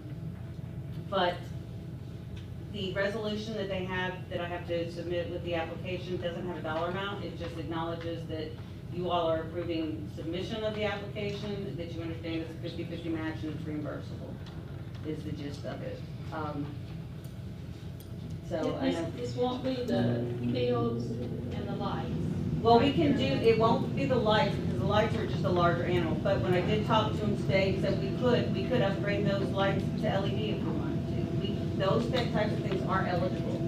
And I think if we did get the grant, we could look at exactly what gets addressed a little more closely. So what do you need tonight? I just need approval of the resolution so I can go ahead and submit the application. I've got the resolution here. I'll make a motion to approve the resolution for the Land and Water Conservation Fund grant, which is administered by the Mississippi Department of Wildlife, Fisheries and Parks through the Outdoor Recreation Grant Division. Make a motion to approve that resolution to apply for the grant. Motion, Mr. Henry, second, Mr. Bell, Blackman. Oh, I'm sorry, Mr. President. Carol, I did have a question about the drainage. I know we had discussed when I didn't make the meeting this morning, but I was this morning prior. Okay. And the drainage underneath the concession area, that was supposed to be done in-house. It was not gonna be a big deal. Well, the thing that came up when we were talking this morning, and once the Fifrid jumped in at 8 o'clock this morning, was that also the entrances to the concession building are not ADA accessible. So what this would do is bring the ground up and do some leveling to accomplish both, to redirect the drainage and to accomplish the ADA. Would the in-house work be able to be applied to the Yes, part of the grant? when we get to that point, the match of 50%, up to 50% of our match can be in-kind labor and materials. So when I compose the budget, I have to put those in with the application, so I will assume that some level of that will be done. And then, of course, when we get to the final agreement. We can use the large drainage as part of the match also. Correct, yes. Because that, and you got the bill on that yet? She was still drawing it up yesterday when I talked to her. What we'll do is apply for general drainage both in and around the concession building, so that pretty much gives us latitude, depending on how the actual costs come in. We just have to approve it. Right. Basically the complex. In and around the entire complex, including any drainage that affects the fields. It's kind of the way I was gonna word it. But we do have to, before any construction, even after we get the award, they have to approve our specs. I mean, National Park Service gets very involved when you do grants that are their funding source. So it will have a ton of oversight from them as far as what's eligible, but that's the generic thing. Like I said, we've got a lot of work to do tomorrow, so don't ask any other questions. We can use all that for matching. Well, the public is asking that we do that on that, and that's So it really an needs to be issue. done. Yes. I'm not saying it doesn't need it, I'm just trying to wrap my head around And the fact that- $500,000 worth of improvements. I'm trying Well, to and just throw it out there, but I'd rather it be used right. well, the good thing is, when we went out there, Daryl was saying that the structure itself, except for the one area that seems to be settling, can be used. It just needs to be completely gutted. I mean, the mold inside knocked me out. And the roof does need to be replaced, not with a flat one, but with some sort of pitched roof. So the good thing is we believe we'll be able to save a lot of money, but we don't have to demo and rebuild. We'll have something to work with. So they built it pretty well and sent it. While we were out there today, we noticed that the area next to the fire station, the older fire station, at some point there, maybe not now, we've got enough area there that we could put some, maybe a fence and a little bit of playground equipment, or Patty likes to see a little splash pad, just a small one. Well, it's Patty's splash pad. Well, because we don't have one on this side of town. I think at some point that could be a project on that, where that big piece of, Remember how flat it is out there? Well, we weren't gonna include a splash pad. She was outvoted, in that discussion this morning. But there's two areas, thank you for reminding me of that. They're next to at Dina, next to the old fire station, and also in the very back. There's a lot of what I refer to as underutilized green space. And all we have to do is put a fence around it, a bench, and then it becomes like a small child play area, both for the neighborhood, and if you've got a family there, a little lacrosse game, they can have their kids playing in these other, it can make it into, instead of just a sports complex, it will also serve as a neighborhood park. No, it was not. It was at a later date. We can concrete the ditch and use it as skate. You can do that all you want. It's not. All right. So thank you, and I'll be busy tomorrow, so don't. All right, so all in favor? Aye. All opposed? Motion carries. All right, where are we at? Discuss appointing Joe Keller Yep. to Matt. All right, so this is to appoint three gentlemen to the Building Board of Adjustments and Appeals for a new 5-year term. Is there a motion to approve? So moved. Motion by, was that Second. Mr. Henry, second by Mr. Blackman. Any discussion? All in favor? Aye. All opposed? Motion carries. All right, Stephen, you've been working on this tennis position, so let's know where we're at. We've had several applications we've been discussing too. I let the advisory board get a little input on it, and they were favoring one candidate over another. And if both candidates need to come back in and answer questions, either to the advisory board or y'all, I would really like to get this taken care of quick as possible, but if it needs to wait, I agree. we've waited this long. I think we need to get some movement on it. I know Ricky and Bobby, who else here? Joey. I really think before we or the advisory board makes a call, I think that the two candidates need to give their pitch to the entire. I have a question, Stephen. You reached out to other cities in the county even and asked how they maintain and run their tennis courts?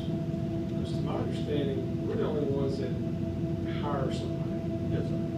And is this absolutely necessary? I don't see the need for this position. I'm just going to be honest with you, because if I'm going to go take tennis lessons, I'm going to hire somebody. They're going to go out to the court, we're going to play tennis and go home. But in the past, I'm not very good at it, but I tried. But we really need this position. It promotes tennis. I'm not going to say yes or no, but it'll be areas like Ocean Springs. Tennis is very popular on the course. I think it helps, people get started where some people can't afford to go to a country club or go to certain things. I think some people on the ground level would Some of help. these quotes, so to speak, that they've given, I'm like, no.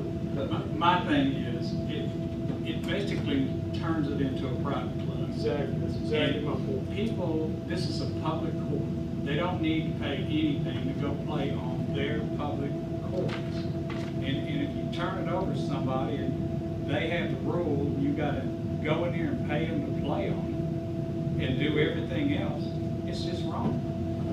I mean, you got We moved people here around 12 here years just ago, I walking. was kind of into tennis. A little better shape than I am. Yeah, a lot of it. And, we decided to go to Halstead one night, my wife and I. And, it was 6 o'clock in the afternoon. And the guy's like, $5 a piece. Cash on. Well, I don't carry cash. Come on. So we went home. I had to play tennis then, so. Yeah. That was back. One of the proposals does 12 years promote ago. it, but it does promote it at a very cheap price. It's for kids that I commend this candidate for doing, but it's ultimately your decision. But Yeah, it well, shouldn't have any price. And that was- in my opinion. Exactly. If a tennis guy wants to go out there, he can go teach his kid or whatever, but he just has to take his chances. The court's open. Right. If not, go to the next. It's a public. Yeah. So that was one of the things that we discussed. I wanted to make sure that either candidate or, a theoretical candidate in the future or whatever, that they did. There was opportunity for free play out there, but I think with the position, however it is structured, it would, you could get some tennis tournaments coming in that, would obviously go around spending money around town. But I definitely understand your perspective. We want to make sure that we keep it open and available for people. You can always have a tournament come in here. All they have to do is notify him and you mark it off. And you don't actually give it to somebody to take full control. Let some of your staff handle a tournament, so to speak. That's all I'm You saying. have somebody go down there and set the place One up. candidate, you won't need to charge the public. One candidate's like $6,000 a year to manage the pros and whatever. One candidate is gonna pay you charging the public, so. Well, I asked for this to be on the agenda.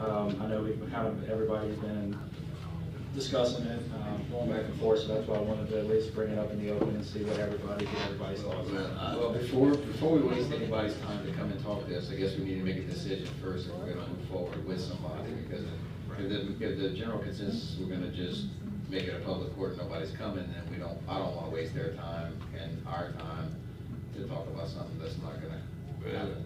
And Ricky, I was on that same path, but Joey, me and Jim agreed that we didn't really need anybody joining into this. And then after sitting on the committee and hearing from the people that have given us proposals, and then I've been asking people as they come to shop, get public opinion on what they think. The problem, what I've been told is that a lot of your public courts are doing it this way now. They are Find me charging another one in the in county. peak time. Well, I don't think this county's got it, but, Find me another one in the this, county. I'll take it. If you close the tennis courts, then you might as well start charging people to use Freedom Field. I don't think To go out anybody's there gonna close and the play, courts. play their sport. I don't think anybody was planning on closing the court, I'm not not saying the ones I close it. If you're heard. gonna charge. Well, they're people, gonna have, You're gonna make it a private club, because people are gonna quit coming, they're not gonna pay. well, what I was saying is I was on board with that until I heard the proposals. And I think, Ricky, it might be worth them hearing the proposals to Okay. get an Then idea. that's fine. Then we just. But I mean, if everybody feels that way, I'm not a tennis player, so. We, can you have all those on where you can email them out? Yes, that's it. And I'll be glad to research that for you, so you'll have. Yeah, I did read, yesterday morning, it's passing in Jackson County's board meeting. And, when I got to my job site, I pulled up their agenda to see what they had, and they actually had it there in Harbor They're in Park Harbor. now. But I didn't get the details of it, but it wasn't something structured like we're talking about. It was just somebody to run, to give lessons, to basically allow them to give lessons there. That's it. But it wasn't a paid position in my understanding, so. That's how it does work. They go through, they want to give lessons, they give lessons. It used to be where the tennis pros would come to the rec, and the rec would get the person gets 75% and the record get 25%, but they got on the calendar and they knew when they were gonna go out there, and they had one court to do their lessons on. Of course, we didn't have as many courts as we have now, but they had a court. I think you could post a board where all these That's it. people's names are, and they could all be registered with them, and that way everybody would know who wants to teach classes, And they could notify. and they Or could the people notify could them, call. and they would get a commission. Yes. They would go through them, without just paying someone to sit out there and run it. And it didn't cost the public any money to go out there and play. But then if I can afford lessons, I can, but if Yeah. I can't, I pay for free. Play on your own. All right, I don't think we're gonna solve this tonight, so, Stephen. Even if we try out, if we choose not to have a pro, if we could get a very good camera system, that would. Oh, I agree with That would help out You can 95% of it. So go ahead and go ahead and email. Okay, I would like to suggest before he emails that to condense and put, like, the ladies does not have her dollar amount on the. Yes, ma'am. On the, put exactly what they're doing. Yes, ma'am. What they're charging, and what their expectations are. Don't do the whole 6 Okay. pages of stuff. Yes, ma'am. So, Stephen will email that out to everybody, we'll keep discussing it. All right, next up is general public comment. We've allotted 30 minutes for this, so if you would like to adjust the board for up to 3 minutes, you may come to the podium now.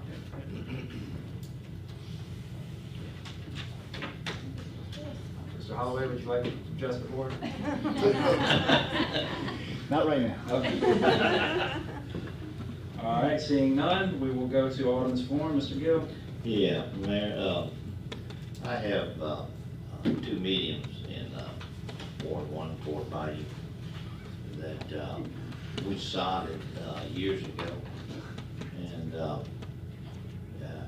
course, the sod wouldn't take without the sprinkler system, so we wound up putting a sprinkler system in. And, the sprinkler system's been busted for about 5 years.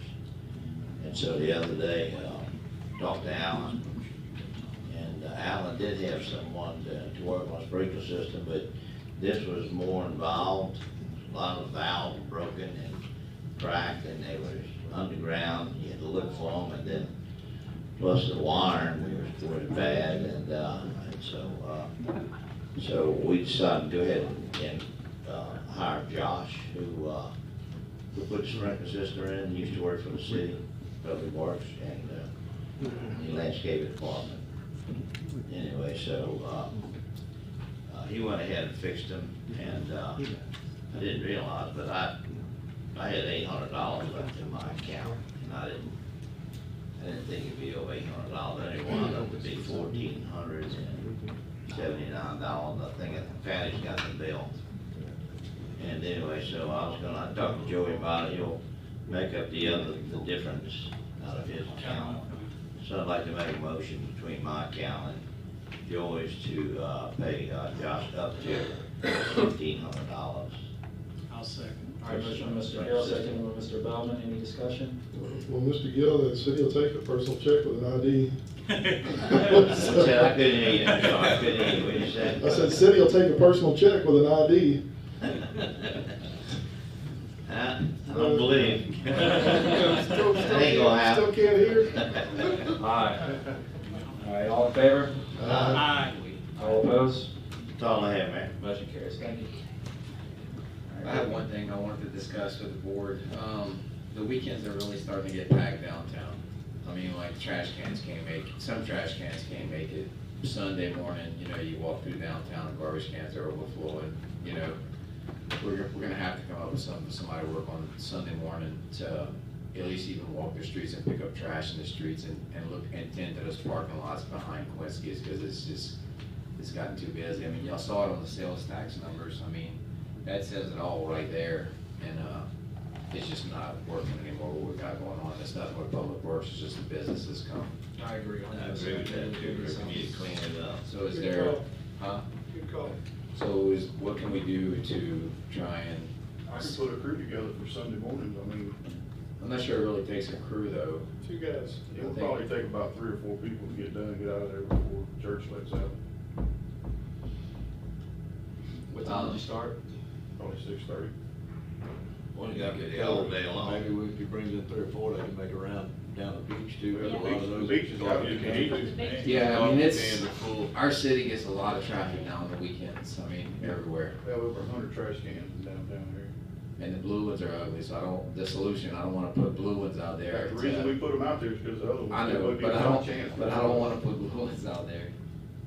They're what, they used to be what, 1,200 apiece, something like that? Or So something. Decorative, yeah. So can we get this done without any motions or anything? I mean, You know, maybe that's a problem, that Bobby brings up a good point, East Beach, that's a good example, everybody's using East Beach, mine are overflowing now, which you're very familiar with, you've got the problem downtown. that's the county I that think this is. Substitute. Yes, we got some. We got 6 That's over okay, there. I'm sorry, you guys some. Again, I don't see why we can't. It's on your end, so. Yes, you're right, it's on weeks by you. I don't see why we can't include East Beach too while we're doing it. If we're gonna do it, we need to do East Beach and Front Beach. That's exactly right. So you think 4 people can handle that every Sunday? You think you're gonna be able to get, you're gonna rotate? I can rotate them, or however they wanna do it, I'll go with Okay. volunteers first. Yeah, I don't think we'll need a motion, just go ahead and put that together. Can you get it together for this coming weekend? But I think the cleaner we keep it, it's gonna turn out cleaner because people will see cups on the street and stuff, and I think they're just thinking they're at a festival or something, they just drop it. If we could get the bars to police it better too, because we're getting lots Yeah, and lots of lots glass of bottles all up and down the Well, street. I did talk to the owner of Mosaics that now has the Boots and Spurs building, and they have supposedly, and it didn't look as bad down by the church this past Sunday, but Sunday on Bowen was bad between the parking lot of Fred Moran and the Boots and Spurs. It was bad. They had stuff everywhere. All right. I've just got one thing. Did y'all check the Vietnam Memorial?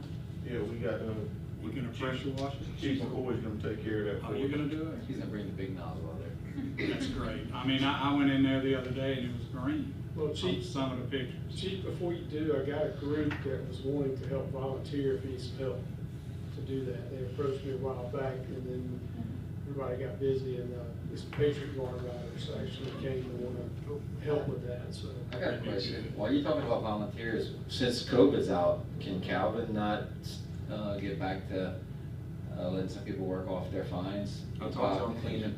By cleaning up in City Hall and Public Works and stuff like that? I think sometimes he has trouble getting people to actually accept it.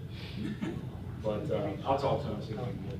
See, the work here is gonna make Jackson County, I mean, you know, it's like in the hotel at home. That on volunteer basis, is that what they Hey, do? with the pressure washing, Joey, just please make sure, Chief, whoever's gonna do it, I know at one time they had somebody go in there and pressure wash and actually ruin some of the plaques. So we gotta be careful with the plaques. That was the question this group had, what can and can't they use? And it has to be just straight water, you know, stay off the flags. That's questions I have to. Yeah. Actually, I don't think I do the plaques, I just stay on the. Well, it's mostly the upper portion anyway, it's, When I looked at it, it was kind of in the middle. And I was actually talking to a lady that works with a lady, her brother's pictures on the wall, and you couldn't even see his face. It was just green. See, if they try to spray that, they'll ruin it. Yeah, that's what I don't know. the pictures are going to be done by hand or something like that.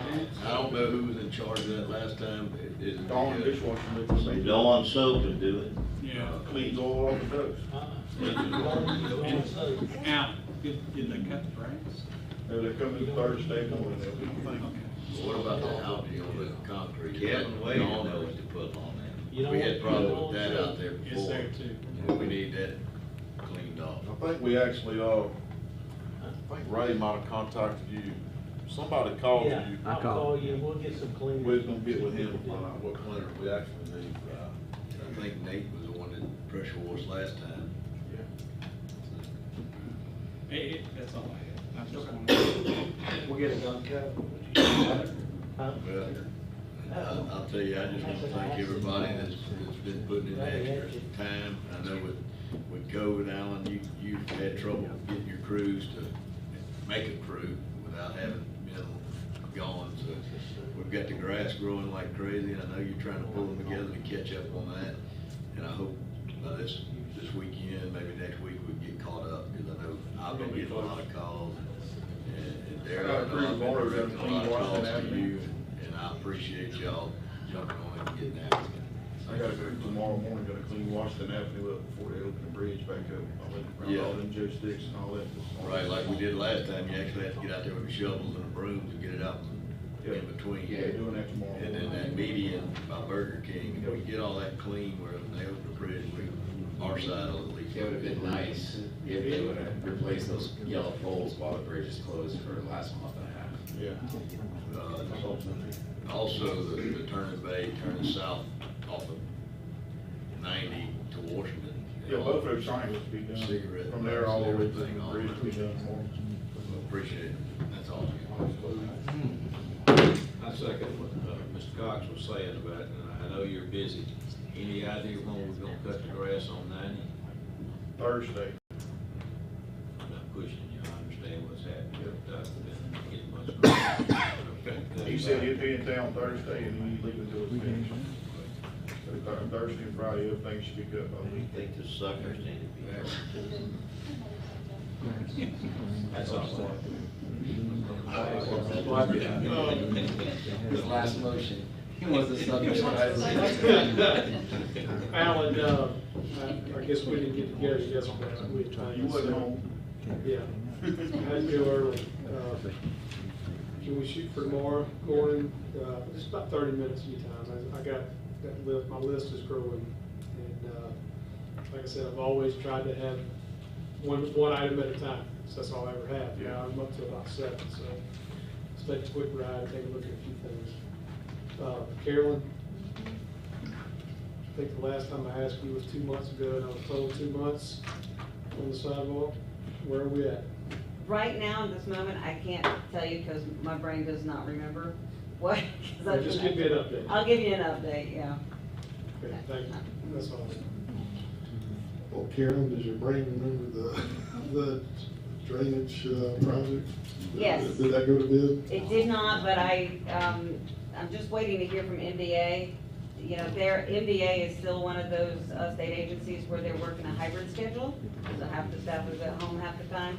So I'm just waiting for that concurrence. So it could advertise within the next week. I mean, we have the ad ready, so as soon as they tell us, we'll put it in the paper. And that's for all 3 elements. That's the Fort Bayou drainage and water line, and Fort Bayou the sewer line, and also all the Parktown except for Riley. Right. Okay. And Stephen, what's the status on Parktown? Parktown, Chris has got to get the quote on cameras. We don't have any Wi-Fi, we don't have anything for the normal camera. So we're looking at alternatives. It might be just, a chip in one of those cameras. I have the quotes for, maybe that's in the team tonight, on the tower, just to replace the tower. I sent it to Mike. I can't remember if I did or didn't. 7,000? It's about 7,000, Yeah, somewhere in there to so, do. But I know you want the cameras first before we replace the tower. Yeah, right. The next time there's vandalism of that park, I want to see somebody brought marched into jail. Yeah, Yes, so we'll have the cameras up as quickly as possible, I'll keep you in contact. Okay. And then once we get the cameras up, I'll get the middle thing done. I can't remember exactly what's called the tower. Yeah, I don't recall either, but yeah, we definitely need the cameras prior to doing that. We thought we were just gonna be able to put one up with the Wi-Fi. That's Right, what's right. No, taking so yeah, long, so we I had get to rethink it. But the frequency of vandalism at that park is frustrating, to say the least. Yes.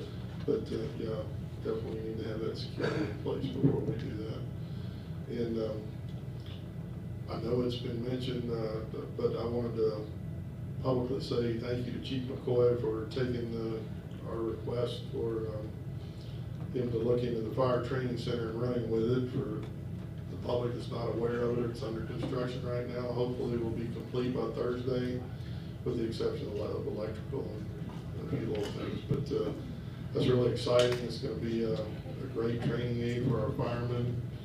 Live burn training center.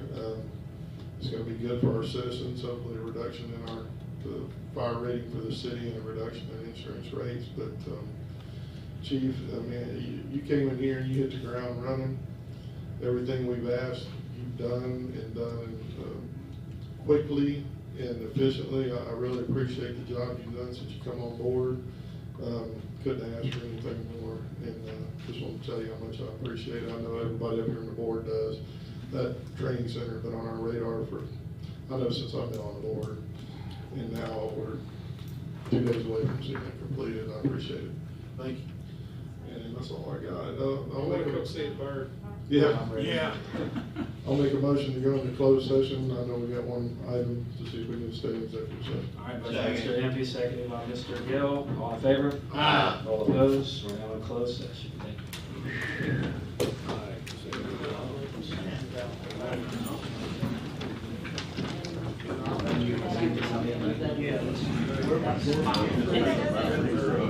I got a month's worth of work to do in 8 hours.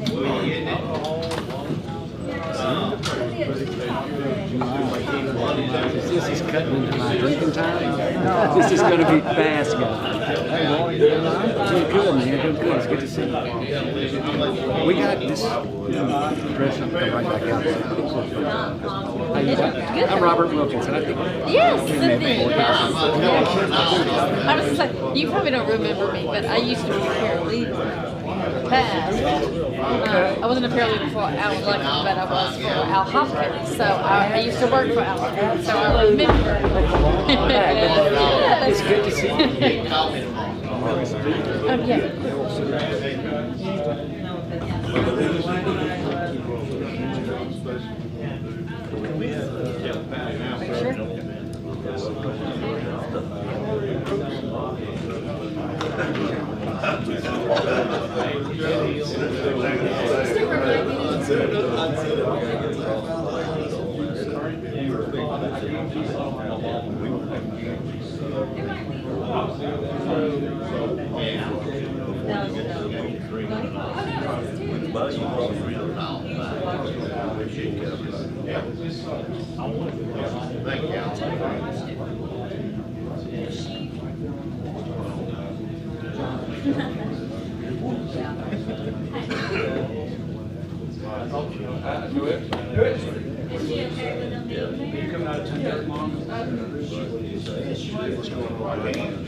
Can I grab you before you go to sign it? Whatever they tell me to do. I'm still, we'll eat government check, I don't care where they come from. Yeah, I'm gonna do a month's worth of work. Those grant applications, it's supposed to take 2 months. It's okay, I'm gonna have a lot of pieces of paper in there. Oh, this isn't really applicable. Are you sure we really need to do this? No, because I don't. The office of girls don't do this. I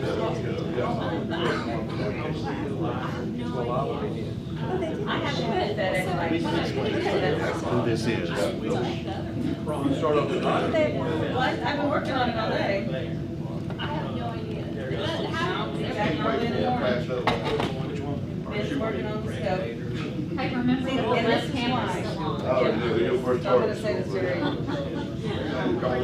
This is why. Had already done extreme comprehensive. We live Okay, are we ready? Yes. Motion made by Mike Kempy, seconded by Rob Blackman, to stay in executive session for discussion of Attorney General ruling in relation to law enforcement and an update on the Sands litigation. I think everyone can go except for Mark. Mark, you're gonna need to leave your gun out here so I can watch the people. You're not one of them. And I'm definitely. Good, that's why I do it. I'm